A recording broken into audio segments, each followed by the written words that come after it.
पत्नी की ख्वाहिश पूरी करना तुम्हारा फर्ज है।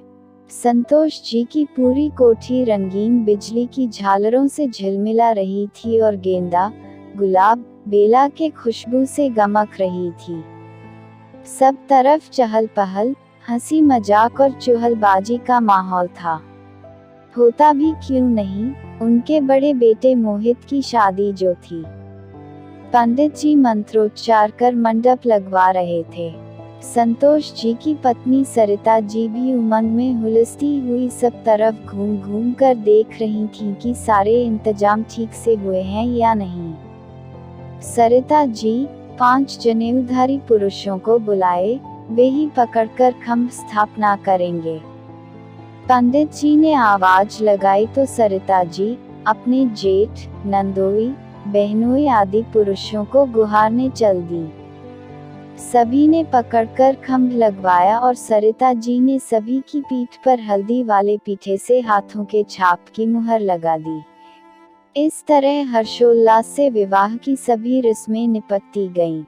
कुछ देर बाद किसी काम से सरिता जी अपनी सास के कमरे में पहुंची तो देखा वहां सभी मोहित दूल्हे को घेरे हुए नए नए पाठ पढ़ाने में लगे हुए थे। देख मोहित, बहू की कोई बात भी मत मानियो, वरना सर पे चढ़ कर नाचेगी।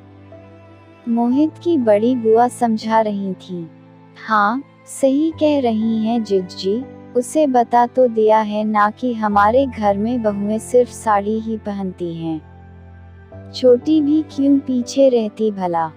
तुम्हारी बुआ लोग सही कह रही हैं मोहित बेटा, बहू को अगर शुरू से ही वश में नहीं रखोगे तो तुम्हारे माता पिता का, हम लोगों का सम्मान नहीं करेगी। सहारनपुर वाली मौसी बोल पड़ी। ये सब तो ठीक है, अभी तो बहू कहीं नौकरी नहीं कर रही है, लेकिन सुना है कि उसके नौकरी करने के अरमान हैं। अरे, ये क्या बात हुई भला, पीहर में रहते हुए तो नौकरी करी नहीं, अब ससुराल में नौकरी करेगी। आकर घर गृहस्थी संभालें, वही बहुत है। ताई जी ने पूछा तो चाची बोल पड़ी। मोहित चुपचाप बैठा उन सबकी नसीहतें सुन सुनकर मुस्कुरा रहा था और हाँ में सर हिलाता जा रहा था। ये देख सरिता जी की आंखों में आंसू आ गए और वो वहां से बाहर चली गईं, लेकिन अब किसी भी काम में उनका मन नहीं लग रहा था। वो सोचने लगी कि मोहित कहीं उन सब की सीख को आत्मसात न कर ले। खैर, दूसरे दिन मोहित की बारात उठी और अगले दिन मोहित वसुंधरा को अर्धांगिनी बनकर अपने घर ले आया। सारी रस्में अच्छी तरह से पूरी हो गईं तो सरिता जी ने बहू वसुंधरा को कुछ देर आराम करने के लिए उसके कमरे में भेज दिया। बाकी सब भी चूंकि रात भर के जागे हुए थे तो खाना खाकर जहां तहां लेटकर सो गए। मौका देखकर सरिता जी मोहित का हाथ पकड़कर अपने कमरे में ले आईं।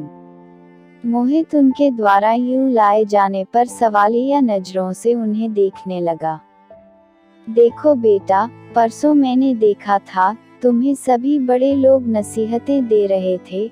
ठीक है, जो उनके विचार थे उन्होंने कहे, लेकिन अब मेरी बात गौर से सुनो और गांठ बांध लो। बेटा, कोई भी लड़की अपने माता पिता, घर द्वार को छोड़कर एक नए परिवार, नितांत अजनबी परिवेश में रहने आती है। हर लड़की के मन में हजारों ख्वाहिशें भी होती हैं।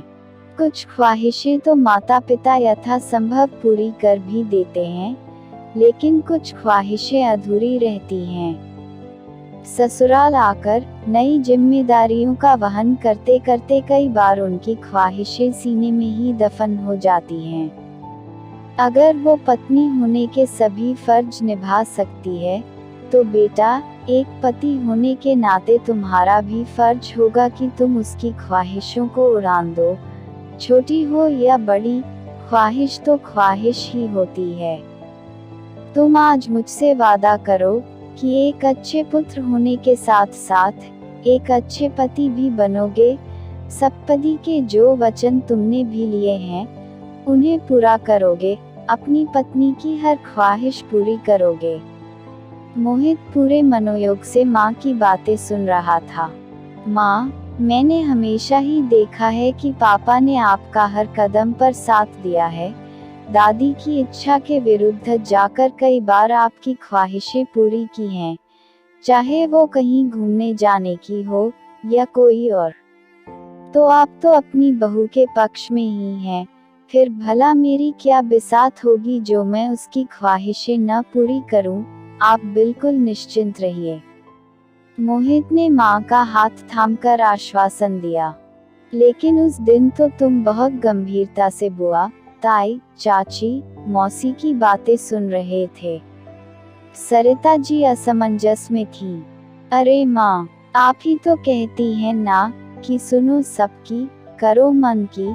तो अब उन सबको कोई जवाब देकर उनका मन क्यों दुखाता। सोच चाहे जैसी हो उनकी, है तो हमारे बुजुर्ग ही ना। मोहित की गंभीर सोच देख सरिता जी को अपनी परवरिश और संस्कार पर गर्व हो उठा। सखियों, सरिता जी की शिक्षा सही है या गलत कमेंट में बताइएगा। कहानी सुनने के लिए धन्यवाद।